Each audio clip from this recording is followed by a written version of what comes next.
le estaba comentando, ¿cierto? En el Antiguo Testamento encontramos una palabra que es shalom, ¿cierto? Que proviene del hebreo, y que es, de hecho, la palabra más cercana a la profundidad que le quiere dar, ¿cierto? Bíblicamente. Recuerden que estamos leyendo el pasaje de Juan 14:27, que dice: la paz os dejo, mi paz os doy, ya no os la doy como el mundo la da, no se turbe vuestro corazón ni tenga miedo, ¿cierto? Pero ¿qué significa esta palabra shalom? Que se puede traducir, ¿cierto?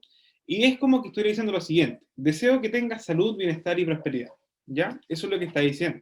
De hecho, lo más cercano al español o a lo que nosotros podemos ver acá en Latinoamérica se encuentra en Guatemala, que de hecho los indios quechí, ya es una etnia por ahí, que traduce o define, más bien dicho, la palabra paz como la bondad apacible, ¿ya? Que de hecho esta palabra, esta traducción transmite algo que es activo y agresivo a la vez. Usted se preguntará por qué va a ser activo y agresivo si estamos hablando de paz. Bueno, vamos a ir viendo más adelante la intención que da la palabra, ¿ya? Que de hecho no es solo un descanso, ¿cierto? Que en el corazón de circunstancias problemáticas, es algo mucho más allá, ¿ya? De hecho, el concepto bíblico de paz, como lo estaba mencionando, no se centra solamente en la ausencia de problemas, como nosotros muchas veces pensamos, ¿cierto? Que la ausencia de problemas, de hecho la Biblia va mucho más allá. No se relaciona directamente con las circunstancias de la vida, ¿no es cierto? De hecho, es una bondad de vida que no se ve afectada por lo que sucede, ¿ya? O sea, los factores externos no se van a mover por eso, ¿ya? De hecho, podría estar en grandes pruebas y tener esta paz bíblica, ¿ya? De hecho, hay un ejemplo claro de la vida de Pablo, ¿cierto? Y de hecho vamos a leer el siguiente pasaje. Voy a utilizar solamente un pasaje de toda la historia que utiliza ahí, que es Hechos 16:25. Hechos 16:25, que dice lo siguiente: pero a medianoche, orando, Pablo y Silas cantaban himnos a Dios y los presos los oían. Acá en el contexto le voy a contar más o menos qué es lo que pasa acá. El apóstol Pablo se había dirigido a Filipos para enseñar el evangelio, ¿cierto? Y un día, él dirigiéndose a la oración, se encontró con una mujer que tenía espíritu de adivinación. Y esta mujer trabajaba con su amo, que de hecho la utilizaban para poder adivinar probablemente la apuesta, ¿cierto? Y ella decía lo siguiente cuando los veía: estos hombres son siervos del Dios Altísimo, quienes os anuncian el camino a la salvación. De hecho, lo hizo por varios días. La mujer esta, ¿cierto? Que yo estaba comentando, insistía, ¿cierto? Y de hecho, Pablo le dijo lo siguiente: que en el nombre del Señor saliera ese espíritu de adivinación de ella, que saliera de ella. Sin embargo, esto no le agradó a las personas, ¿cierto? Que eran los amos de la mujer, porque obviamente no le iban a tener las mismas ganancias que la tenían estando con ella. Y de hecho hicieron todo lo posible para que Pablo cayera encarcelado, ¿cierto? En este caso con Silas. Y llegó a la cárcel, ¿ya? Pero lo interesante de esto es que fue acusado por intenciones, ¿cierto? Malas, por decirlo así. Y de hecho ellos, a medianoche, como dice el relato, que el versículo que ya les leí en Hechos 16:25, cantaban himnos a Dios, incluso en la prisión. Y bueno, más adelante vemos que hubo un terremoto en esa cárcel, ¿cierto? Las celdas fueron abiertas, pero ellos no salieron de ahí, se quedaron. De hecho, les dio la tranquilidad a las personas, ¿cierto? Al guardia que estaba ahí, e incluso el guardia creyó en el Señor, por, ¿cierto? En este caso, lo que hizo Pablo con Silas, que se quedaron ahí. Y esta es una de las un cuadro de la paz que yo le estoy conversando. Vemos que Pablo tuvo algunas injusticias para ser acusado, ¿cierto? Pero él no se encontraba afligido, por el contrario, daba a entender con claridad, ¿cierto?, la bondad de Dios que estaba en él, que todos los factores externos que existían no le afectaron, por el contrario. ¿Qué hizo él? Cantó himnos a medianoche, ¿cierto? Bueno, a pesar de que es un buen ejemplo, ¿cierto?, bíblico de cómo es la paz, de cómo es lo que yo le estoy comentando, la paz bíblica, nos cabe la siguiente pregunta: ¿dónde podemos encontrar esta persona, ¿cierto?, o esta clase de paz que no es solo ausencia de problemas, sino que además de eso, una clase de paz que no se ve afectada por problemas, ni por peligros ni por penas? Y de hecho es paradójico porque esta respuesta la da claramente el Señor Jesús en sus últimos días.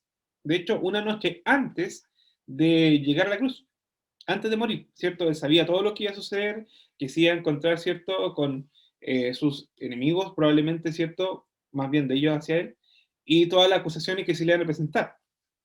Pero el Señor da en Juan 14:27 las palabras que leímos al principio. Y de hecho, para comprender un poquito más y mucho más amplio lo que es la paz, vamos a ver 4 puntos que obviamente le enseñó a sus discípulos, que bien es la naturaleza de la paz, la fuente de la paz, que sería el segundo punto. El tercer punto sería el contraste que hay entre la paz de Jesús, que Él ofrece, ¿cierto?, y la paz del mundo. Y por último, ese resultado o el resultado de la paz.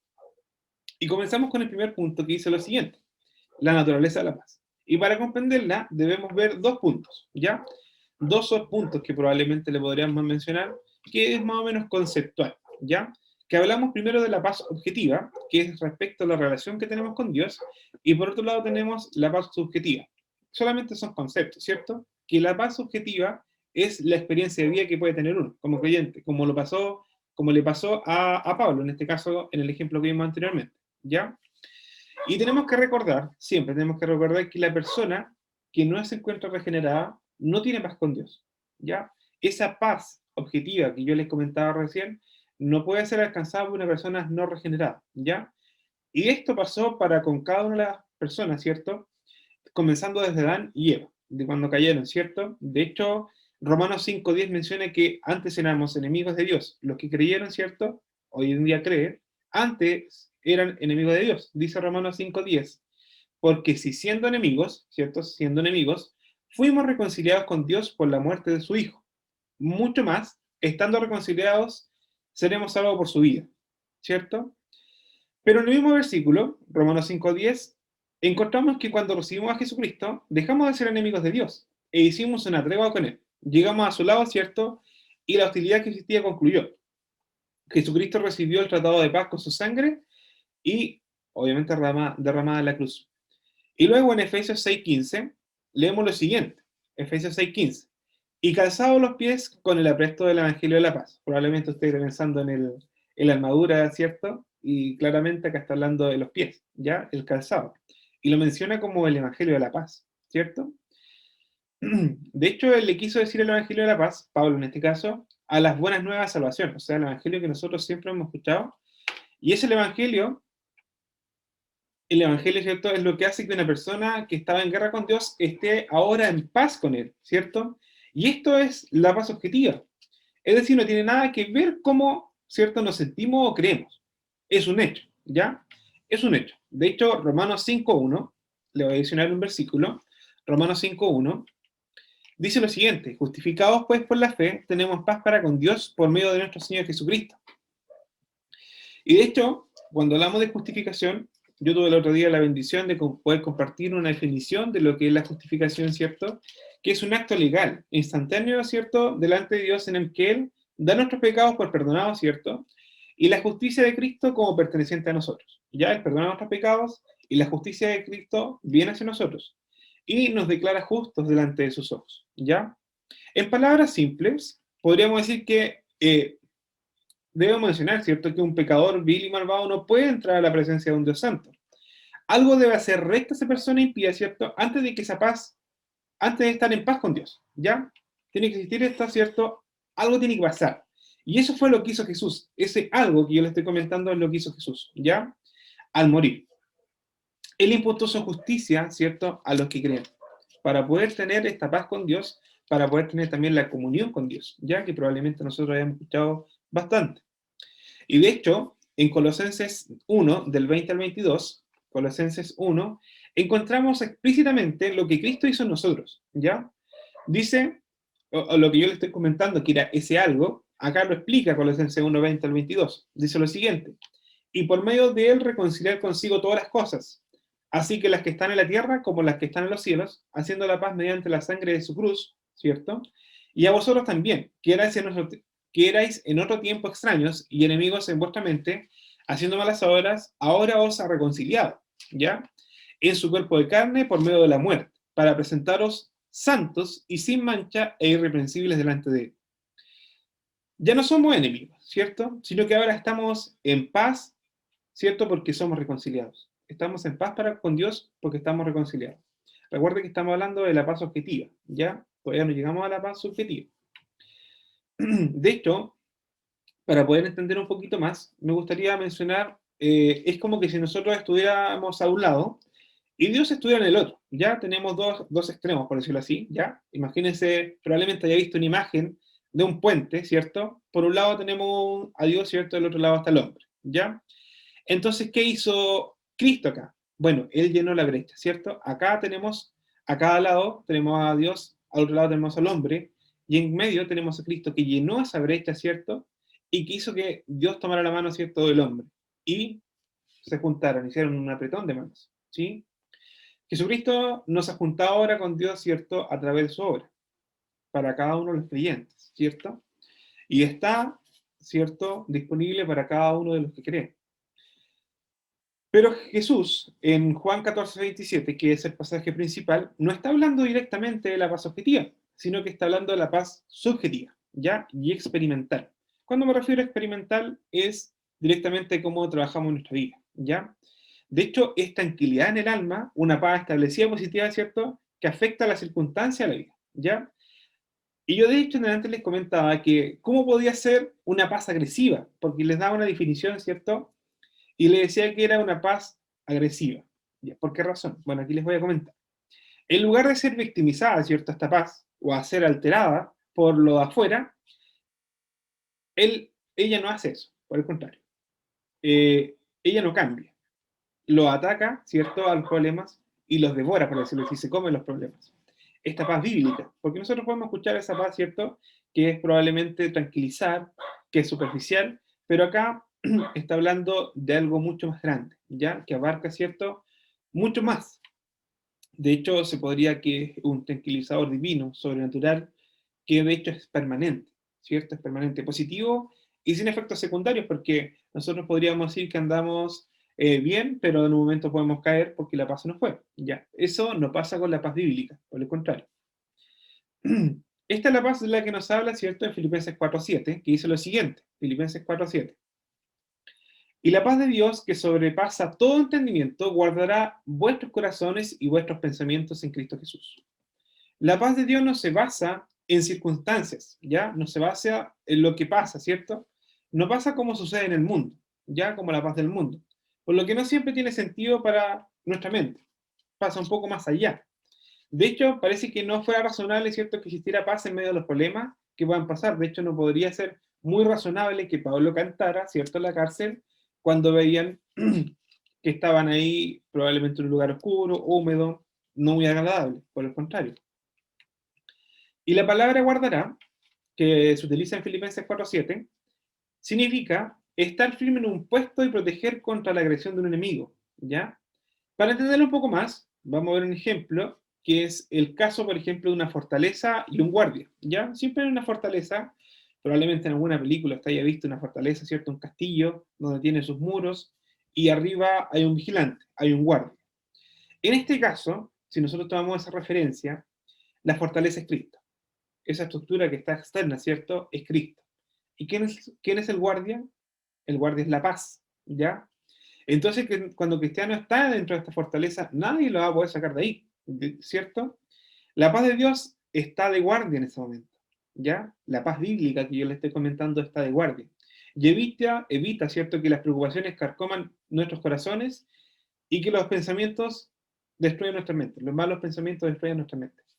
La paz de Dios, la paz bíblica, es mucho más de lo que nosotros podemos ver superficialmente, ¿ya? De hecho, esta es la paz que probablemente deseen los hombres, ¿ya? Y ahora el segundo punto, aparte de ver cuál es la paz, ¿cierto?, de la que le estaba comentando, vemos que la fuente viene directamente de Dios, ¿ya? Sabemos eso. De hecho, para poder experimentar o para poder tener esta paz subjetiva que yo le comento, ¿cierto?, que es como la fortaleza, es necesario y viene de su origen con la paz con Dios, ¿ya? La paz de Dios no la obtienen aquellos que no están en paz con Dios. Eso es una premisa. Solo Dios, solo Él trae paz. Jesucristo es el único que ofrece la paz de Dios. Dice Él, mi paz os doy, en el versículo de Juan 14:27, ¿cierto? Él dice mi paz. Y aquí nos encontramos con la paz, ¿cierto? Que yo también les daba una definición, que es sobrenatural, ¿ya? Que es la propia paz de Jesús. De hecho, es la misma paz profunda y abundante que tuvo cuando Él se encontraba a una noche, ¿cierto? A una noche, contando, de ser colgado en un madero. de presentarse contra sus burladores, enemigos y asesinos. Es la misma paz que Él nos está ofreciendo. Esa paz que tuvo con preocupación de decirle a sus discípulos, se la da a cada uno de los creyentes, ¿ya? Y vemos claramente que la reacción del Señor ante este cuadro es muy contraria a la reacción normal que uno tendría frente a esta situación. Imagínense, colóquese en el cuadro de Jesús, ver y saber que al siguiente día iba a ser crucificado. Y él tranquilamente se preocupa de sus discípulos que ellos estén en paz. Eso es lo que les da a entender. De hecho, probablemente el día de hoy tengamos una reacción muy distinta a lo que pasa ahí, ¿cierto? Y en el caso de Jesús, las personas que lo conocían podrían haber pensado que iba a pasar esto. ¿Ya? Él iba a ver, ¿cierto? Sus discípulos sabían que iba a pasar este cuadro, pero confundía a aquellos que no lo conocían. A sus enemigos, por ejemplo, los confundían. De hecho, cuando el Señor apareció ante Pilato, Pilato se sintió perturbado por la tranquilidad que tenía Jesús. De hecho, él le dice en Juan 19:10 que dice lo siguiente. Entonces le dijo Pilato, a mí no me hablas. ¿No sabes que tengo autoridad para crucificarte y que tengo autoridad para soltarte? Eso le preguntó Pilato, por lo que lo tenía medio intranquilo. Pero vea lo que Jesús responde en el versículo 19, perdón, 11, Juan 19:11. Dice, respondió Jesús, ninguna autoridad tendrás contra mí si no te fuese dada de arriba. Por tanto, el que a ti me ha entregado, mayor pecado tiene. Le dice, ninguna autoridad tendrás contra mí. La tranquilidad con lo que le dice. Esa es la paz que Jesús nos da, de la que habla Juan 14:27. Cristo es la fuente de paz. ¿No? Esto se ve claramente, no solamente en este ejemplo, porque eso es la paz que él tenía, ¿cierto? Y la que comparte con cada uno de los creyentes. Y de hecho lo ejemplifica, ¿cierto? Se identifica también durante todo el Nuevo Testamento. Y por ejemplo, vamos a leer dos pasajes que van a entender esto. Hechos 10:36, Hechos 10:36 dice lo siguiente. Dios envió mensaje a los hijos de Israel anunciando el Evangelio de la paz por medio de Jesucristo. Este es Señor de todos. Y por otro lado tenemos segunda Tesalonicenses 3:16, segunda de Tesalonicenses 3:16 que dice, y el mismo Señor de paz os dé siempre paz en toda manera. El Señor sea con todos vosotros. Y nuevamente les recalco, es el Señor Jesús quien nos da, cierto, su paz. Él es el dador de paz. Ahora, ¿quién reparte esa paz? Es el Espíritu Santo, ¿ya? Como un regalo, él la reparte como un regalo. De hecho, es parte del fruto, ¿cierto? Y lo vemos en Gálatas 5:22, que dice lo siguiente, más el fruto del Espíritu es amor, gozo, paz, paciencia, benignidad, bondad, fe, ¿cierto? Y él lo menciona, es el Espíritu Santo quien distribuye la paz en cada uno de los creyentes, ¿ya? La misma paz que Jesús da. Recuerde que el Espíritu Santo es quien reparte todas las cosas. Juan 16:14 da a entender esto, ¿cierto? Afirma lo que yo le estoy comentando. Y dice, Él me glorificará porque tomará de lo mío y os lo hará saber. El Espíritu Santo es quien nos da, nos provee, ¿cierto? De todas las cosas y una de esas cosas es la paz, esta paz bíblica. Y bien, vimos, ¿cierto? La fuente, vimos los tipos, en este caso, de paz que podemos ver subjetiva, objetiva, y sabemos que viene toda la paz que nosotros podamos ver bíblica, viene de Jesús, ¿cierto? Tanto la objetiva como la subjetiva. Y la subjetiva, recuerde que va de la mano con la experiencia, ¿cierto? Que es lo que vaya a pasar con nosotros. Ahora, yo le comentaba también que la paz del mundo es muy distinta a la que nosotros podemos ver. Le di algunas definiciones que eran superficiales, como también le comenté. Y de hecho, el Señor Jesús también dice en Juan 14:27 que Él no da la paz como la que el mundo da, ¿cierto? La paz que Él da es muy distinta a la que podemos ver en el mundo. De hecho, nosotros sabemos bien, ¿cierto?, a través de la historia, que incluso antes de los tiempos de Jesús existían muchas guerras, ¿cierto? Que directamente es ausencia de paz. Incluso, aún con todo lo que nosotros conocemos en el siglo XX, existieron dos guerras, ¿cierto? La Primera y la Segunda Guerra Mundial. Y de hecho, eh, hasta el día de hoy existen tentativas de guerra, ¿ya? Probablemente se han escuchado, o bien se han escuchado directamente guerras, por lo que, como dijo algún diario, la paz en el mundo, ¿cierto? Que nosotros podemos ver, es una fábula, ¿ya? La paz es una fábula. De hecho, como le comentaba también, la única paz que este mundo ha conocido es una paz superficial e insatisfactoria porque dura solamente un tiempo, ¿cierto? Dura solamente un tiempo. De hecho, eh, la mayoría que busca la paz es solamente el intento, ¿cierto?, de alejarse o escaparse de los problemas y no enfrentarlos. ¿Recuerda esa parte? Por esa misma razón, las personas que tratan de alejarse se van a los vicios, ¿ya? Se van a los vicios, se van al alcohol, se van a las drogas u otras cosas más. Ahí se van, ¿cierto? Y la realidad de todo esto es que, apartados de Dios, no hay paz verdadera en este mundo. No podemos tener esa paz, ¿cierto?, verdadera. Recuerden, ¿cierto?, que la paz es superficial. La búsqueda de la paz en el mundo, ¿cierto?, es una búsqueda sin fruto. Podrán conocer una tranquilidad momentánea, ¿cierto?, un sentimiento superficial, quizás estimulado por circunstancias positivas, ¿cierto?, pero muchas veces no da la intención que la Biblia nos enseña. El hombre moderno hoy en día vive en problemas y preocupaciones, va a los vicios para escapar un rato, ¿cierto? Y el hombre impío no podrá obtener esta paz, perdón, no podrá obtener esta paz verdadera, ¿cierto?, por sí solo, por sus propias fuerzas no la va a poder obtener. Lamentablemente, el hombre tiene un corazón engañoso. Dice Jeremías 17:9, engañoso es el corazón más que todas las cosas y perverso. ¿Quién lo conocerá? Incluso Isaías menciona también lo mismo. Isaías 48:22 dice, no hay paz para los malos, dijo Jehová. La maldad del corazón del hombre no permite que podamos encontrar esa paz, ¿cierto? Esa paz verdadera. Entonces, ahí encontramos una necesidad. ¿De qué? De Cristo. Porque es la única opción que nosotros tenemos para poder encontrar la paz verdadera, esta paz subjetiva, que solamente se obtiene a través de la paz objetiva que le comento, que es directamente dada a través de Dios, de Jesucristo. ¿Sí? Es falsa la versión que el mundo tiene de la paz. Es una mentira y no puede satisfacer, ¿cierto?, lo que el hombre busca completamente. Ningún hombre sin Jesucristo puede alguna vez tener esta paz verdadera, como recién le comentaba. Ninguno, ¿cierto?, del mundo, ningún mundo incluso, podría tener esta paz, ¿cierto?, sin conocer a Dios antes. Si una persona tiene un momento de paz en este mundo, es solo un camuflaje que oculta la presión eterna de castigo divino, ¿cierto? Recuerda siempre, no podemos obtener la paz si no es a través de Jesucristo. Esta paz bíblica solamente viene a través de Él. Y por último, el Señor quiere ver el cuarto punto, que es el resultado de la paz. ¿Qué pasa con esta paz que nosotros podemos obtener a través de Jesús? ¿Qué pasa con esta paz, cierto? Que viene tanto experimental, que lo podemos pasar por nuestra vida. Y dice Juan 14:27, recuerde que es el pasaje principal, dice, no se turbe vuestro corazón ni tenga miedo. El Señor nos entrega su paz, hermano. Está allí, pero nosotros debemos tomarla, hacer posesión de ella.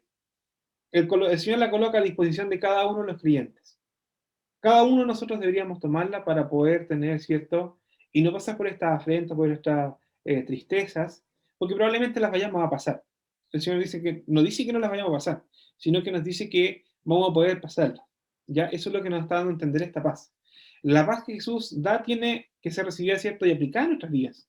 Si nos aferramos a las promesas de la auténtica paz de Cristo, tendremos una tranquilidad, ¿cierto?, y un corazón, ¿cierto?, no atribulado, no preocupado, a pesar de las circunstancias externas que podamos tener, tanto de preocupaciones distintas, ansiedad probablemente, como lo voy a comentar ahora. De hecho, si está problemado su corazón es porque lamentablemente no le está creyendo a Dios, ¿cierto?, de que Él está dando su paz. El Señor le coloca a su disposición la paz. Y realmente si no tenemos esta paz completa, bíblica, es porque no nos estamos tomando de su mano, ¿ya? No estamos confiando en su promesa que está dispuesta, está ahí, para que nosotros la tomemos. De hecho, como le decía recién, la ansiedad es provocada por distintas situaciones, pero la mayor parte de ellas son porque la mente, nuestra mente, va hacia el pasado, se preocupa de las situaciones que pasaron, o bien se preocupa de situaciones futuras, que es muy probable, ¿ya? Situaciones futuras.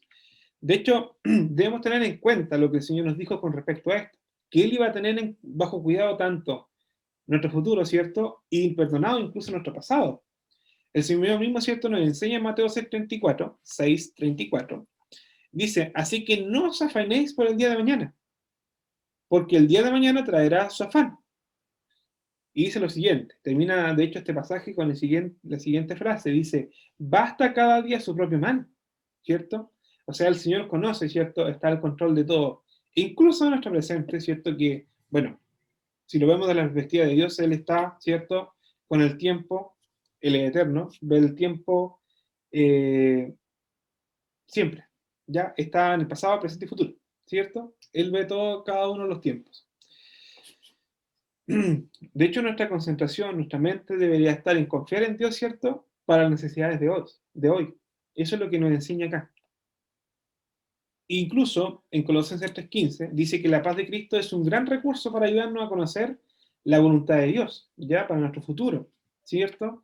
Colosenses 3:15 dice, y la paz de Dios gobierna en vuestros corazones, a la que seguimos fuisteis, llamados en un solo cuerpo y sed agradecidos.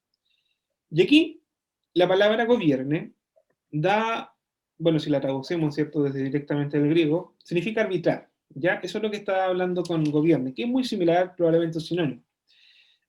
Ahora, lo que le enseña el apóstol Pablo directamente acá, el Señor, ¿cierto?, es que la paz de Cristo se convierta en el árbitro de las decisiones, ¿ya?, que uno debe de tomar. En el árbitro de tomar las decisiones, como le digo, en el futuro o en el presente. De hecho, me gustaría compartir con ustedes una experiencia que tuve, sin hacer autorreferente, por el contrario, quiero dejárselo todo a la gloria del Señor, porque así es. Y es que el otro día me comentaba una estudiante que, bueno, ella se encontraba bastante nerviosa, ya por haber rendido su prueba de transición o su prueba PSU, que es hoy día, ¿cierto? De hecho, ella no sabía bien qué iba a estudiar. Por el contrario, se encontraba nerviosa y no sabía, me consultaba a mí para tomar una decisión. De hecho, tenía un buen puntaje, ¿cierto? Podía entrar a una buena carrera, pero aún seguía dudosa, tenía varias opciones, pero aún se encontraba dudosa. Y de hecho me encontré identificado porque hace más de 5 años atrás también me tocó tener esta experiencia. Pero igual había rendido mi prueba, ¿cierto? Tenía mi puntaje, igual tenía, gracias a Dios, la oportunidad de poder elegir la carrera. Pero decidí dejárselo en las manos del Señor.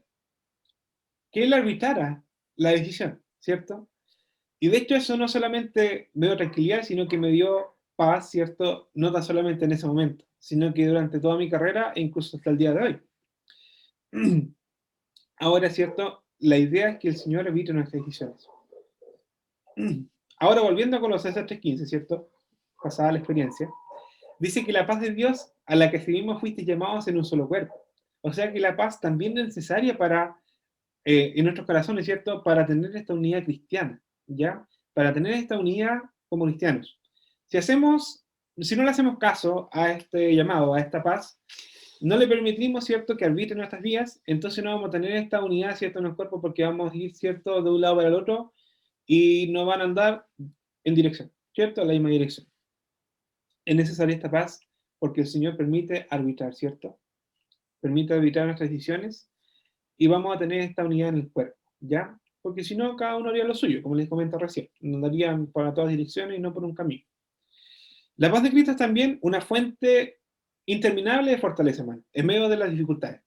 Con respecto a eso, tenemos dos grandes ejemplos y me gustaría mencionar tanto el caso de Esteban como el de Pablo. De hecho, vemos en Hechos 7:60 el caso de Esteban, cómo él tomó esta paz, ¿cierto? Como dejó que arbitrara su vida, y dice, y puesto de rodillas, clamó a gran voz, Señor, no le tomes en cuenta este pecado, y habiendo dicho esto, durmió. Hermano, aquí Esteban había sido apiedrado, ¿cierto? Y él dijo, Señor, no le tomes en cuenta este pecado.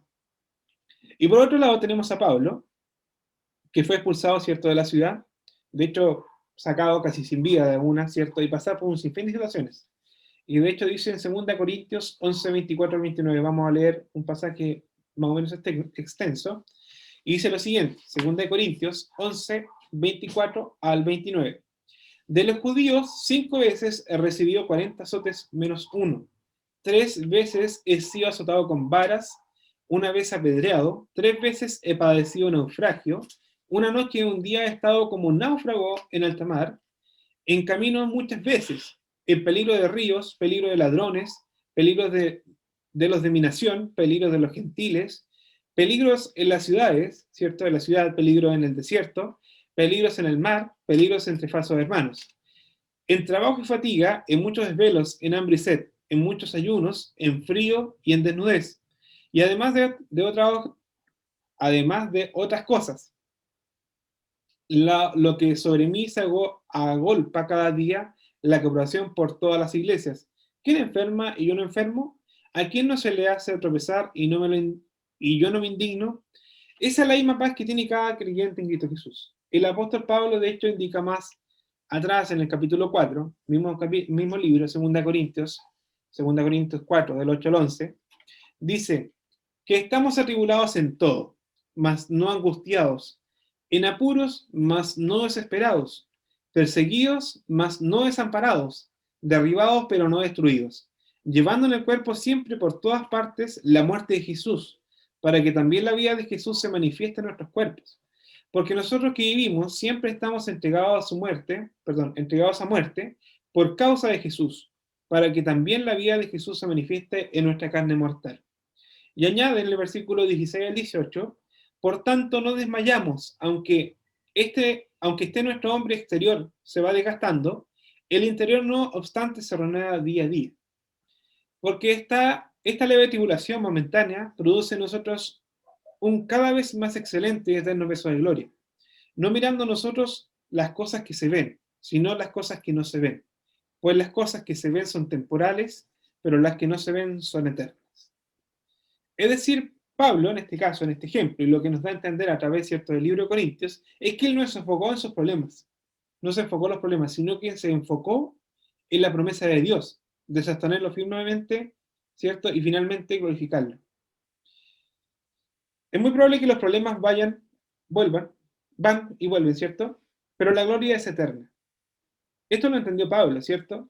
Que lo enseñó también el Señor Jesús en Juan 14:27. Dice, regocijaos en el Señor siempre. Otra vez digo, regocijaos. Lo dice en Filipenses 4:4. La paz perfecta viene cuando nuestro enfoque está fuera del problema. La paz perfecta viene cuando nuestro enfoque está fuera del problema, fuera de la tribulación y constantemente, ¿dónde? En Cristo. Ahí debería estar nuestro enfoque. Isaías 26:3 dice, tú guardarás en completa paz a aquel cuyo pensamiento en ti persevera, porque en ti ha confiado. Y ahora cabe hacer una pregunta, ¿cierto? Dice, ¿cómo podemos mantener nuestras mentes enfocadas en Cristo para poder alcanzar esta paz? Y directamente le digo que es estudiando la palabra de Dios, ¿cierto?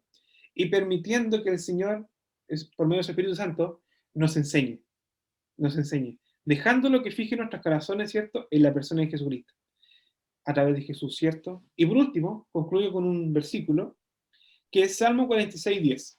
Salmos 46:10, que dice lo siguiente, estad quietos y conoced que yo soy Dios. Seré exaltado entre las naciones, enaltecido seré en la tierra. Y Dios concede el regalo de la paz a aquellos cuyas mentes estén firmemente fijas en Él a través de Cristo, a través de Dios.